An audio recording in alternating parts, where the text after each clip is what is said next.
கிழக்கு மாவட்டத்தினுடைய தலைவர் கட்டளை முஸ்லீம் என்கின்ற ஒட்டுமொத்த ஜாதி ஒரு மதத்தை சேர்ந்தவர்களுக்கும் கொடுக்கும் போது, கிறிஸ்தவர்கள் என்கின்ற ஒட்டுமொத்த ஜாதி சேர்ந்தவர்கள் மதத்தை சேர்ந்தவர்களுக்கும் கொடுக்கும் போது ஏன் ஒட்டுமொத்த இந்துக்கும் கொடுக்க கூடாது என்று நாம் கேட்கின்றோம். இன்று பாரதிய கட்சி தலை நிமிர்ந்து வாழ்ந்து கொண்டிருக்கின்றது. 10% வாக்கு வங்கியை பெறக்கூடிய வகையிலே பாரதிய கட்சி வளர்ந்து வந்து கொண்டிருக்கின்றது. அந்த அச்சத்தின் காரணமாக தாக்கப்படக்கூடிய சூழ்நிலை வந்து கொண்டிருக்கிறது. இதை பற்றி நாம் கவலைப்பட போவதே கிடையாது, கவலைப்பட போவதே கிடையாது. ஒன்றை சொல்கின்றேன், இஸ்லாமியர்களை கைது செய்யுங்கள், முஸ்லிம்களை கைது செய்யுங்கள் என்று பாரதிய கட்சி ஒருபோதும் சொன்னது கிடையாது. இப்போதும் சொல்லவில்லை. பயங்கரவாத செயலில் ஈடுபடுகின்ற எந்த மதத்தை சேர்ந்தவராக இருந்தாலும் சரிதான், அவன் இந்துவாக இருந்தாலும் கிறிஸ்தவராக இருந்தாலும் முஸ்லிமாக இருந்தாலும் அவன் கைது செய்யப்பட்டே தீர வேண்டும் என்று பாரதிய கட்சி நாம் சொல்கின்றோம்.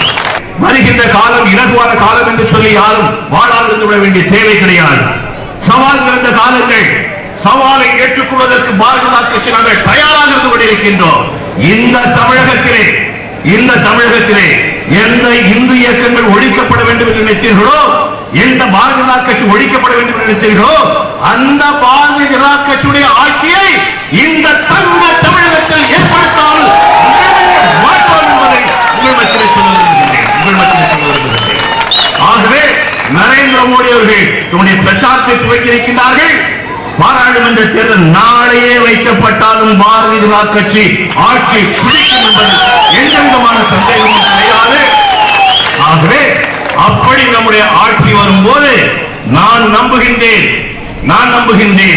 இன்று நடத்தக்கூடிய இந்த ஜூலை போராட்டம், 4வது ஆண்டாக நடைபெறக்கூடிய இந்த போராட்டம் இதுவே கடைசி போராட்டமாக இருக்கிறது நான்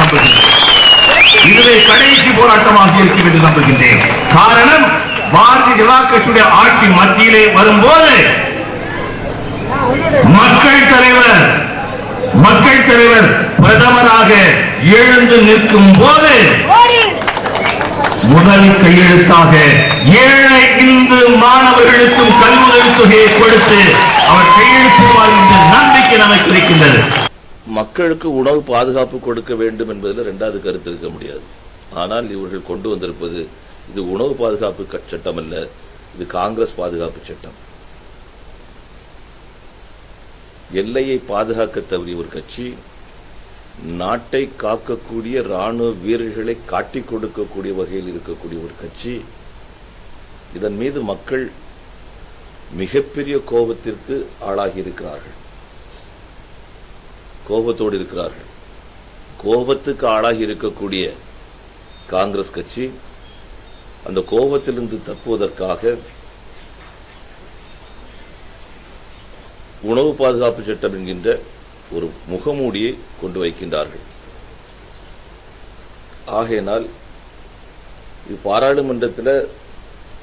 பாராளுமன்றம் நடக்கக்கூடிய நேரத்தில் அவசரமாக சட்டம் பிறப்பிக்கப்பட்டு கொண்டு வரப்பட்ட சட்டம்.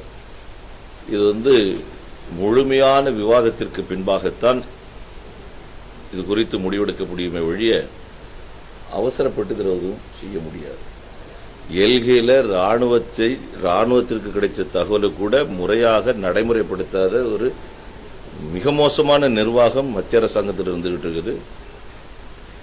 நம்முடைய ராணுவத்துறையுடைய அமைச்சர் அவர் கொடுத்த அறிக்கையை பார்க்கும்போது ஒருவேளை அவர் பாகிஸ்தானத்தினுடைய ராணுவ அமைச்சராக மாற்றப்பட்டு விட்டாரோ அப்படிங்கக்கூடிய அளவுக்கு நமக்கு ஒரு பெரிய சந்தேகம் வரக்கூடிய அளவுக்கு அவருடைய அறிக்கை இருந்தது.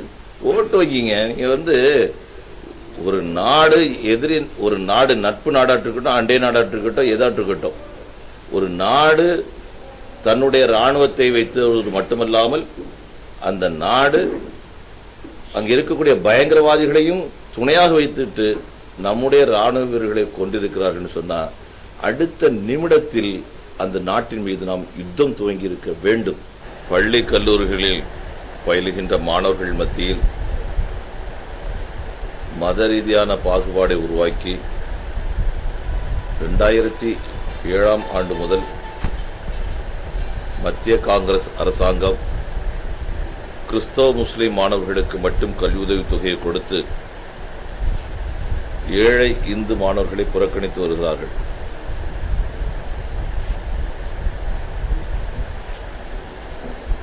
புறக்கணிக்கப்பட்டிருக்கின்ற ஏழை இந்து மாணவர்களுக்கு இந்த கல்வி உதவித்தொகையை நீட்டிக் கொடுக்க வேண்டும் என்று பாரதிய ஜனதா கட்சி கடந்த 3 ஆண்டுகளாக போராடி 4வது ஆண்டாக இந்த ஆண்டும் போராடி வருகின்றோம். தமிழகத்தின் பல்வேறு மாவட்டங்களில் இந்த போராட்டம் நடத்தப்பட்டுக் கொண்டிருக்கின்றது. இந்த போராட்டத்தினுடைய நிறைவாக அடுத்த மாதம் கோவையில் இளைஞர் அணியைச் சேர்ந்தவர்களின் இளந்தாமரை போராட்டம் நடைபெற உள்ளது. அகில இந்திய தலைவர் மரியாதைக்குரிய ராஜ்நாத் சிங் அவர்களும் மரியாதைக்குரிய நரேந்திர மோடி அவர்களும் இந்த நிகழ்ச்சியில் கலந்து கொள்ள வேண்டும் என்று நாங்கள் அழைப்பு கொடுத்திருக்கின்றோம். உடைய தேதிக்கு ஒப்ப மாநாடு அமைக்கப்படும். யாராக இருந்தாலும் ஏற்றுக்கொள்ள முடியும்.